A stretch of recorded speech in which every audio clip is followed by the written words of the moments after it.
Hi, so here's part 2 of why we tie cows. Okay, so it is very easy to assess the behavior, the medical condition of the cow just by looking at the excreta. Okay, so for example, if I tie them all together and if one of the cows is not well, the first indication would be that it becomes silent, it will not eat food, and then the motion, the excreta that it passes, it becomes very watery.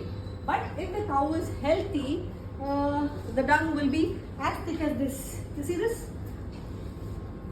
So this is Ari's dung. It will be as thick as this. Means when you look at the dung itself, you know that your animal is really healthy.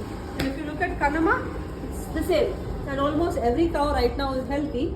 So the dung is going to be really nice, thick like this. It is not watery.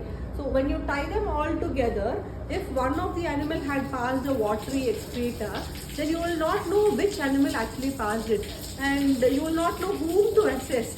So when we tie them and give them proper spaces, right, here I've given at least 7 to 8 feet of space between every cow, then it is very easy to assess which animal's dung it is and which animal is not well. So you can immediately attend to them and treat them well. So there's no pause in the timing, or there's no delay in treating the cow as such. It becomes very easy. So to maintain the health of the cows and to treat them really quick, to assess the medical condition, it's very easy when we tie them. That's point 2. Thank you.